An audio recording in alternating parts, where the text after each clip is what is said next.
if they have any final words before we leave. Babe? These hotel towels are really me off. I can never get my suitcase to close every time I try to get one in here. Like, we're gonna have to start asking for smaller towels, I think. What? Why are you filming? What? Stop. We are Blue Linen, and this is our story.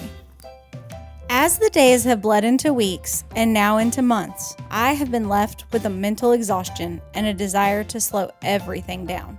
Our last few days in Osaka were a reflection of just that. We spent the rest of the week with little to no agenda.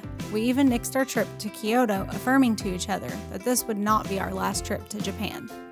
However, on our final day, we ended up exploring the floors of Osaka Castle, learning a few things, and even getting to dress up in authentic kimonos.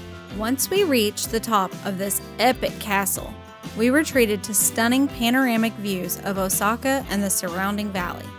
While at the castle, we heard a rumor that the KFC buffet over in Expo City was slapping. So why not, right? Well, we found the KFC, but we never found that slap. However, what was slapping was the interactive video arcade right next to the KFC, called Versus Park. From swimming games to races on silly little ponies, we had an absolute memorable afternoon. We even got in the batting cages and tried to hit a few homers. I cannot reaffirm how much love I now have for Japan and its people. Although I'm definitely ready to move on to our next destination, I know that the time we've had here in Japan has been really special. So until next time, goodbye and thank you for everything, Japan. All right, here we are, 26 hours later.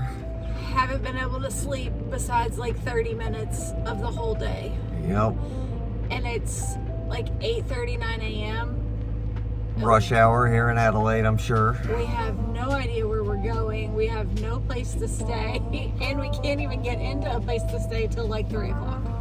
And we're jumping into a car to drive on the opposite side of the road we've driven on our entire life. The steering wheel was on the opposite side of the car, so... It's so weird. No sleep. Also... What could go wrong here, right? Also, we have not come prepared for Australia. It is freezing. Yeah, we're all in here shivering after we spent yesterday sweating. So... Day of extremes. A day of extremes is putting it mildly. We got out of bed in a mad rush, sweating our way to Osaka International. And before we were to lay our head into a bed again, we had to endure 2 7-hour flights, a 7-hour layover at what I can confirm is the world's greatest airport in Singapore, and another half of a day sitting in our rental car with the windows down in a Woolworth parking lot. I had been worried about planning things out too much, and even have some regrets about not being flexible enough. But this time, we may have swung the pendulum too far in the other direction. As you will see next week when we journey across the bush from Adelaide to Sydney, our lack of preparation certainly made our lives harder, more uncomfortable, and more unexpected than it needed to be. This reality that we were living was definitely not living up with the fairy tale expectations of what our time in the land down under would ultimately look like. But I would wager that these next 2 weeks are going to be 2 weeks that I remember the most out of this year-long trip.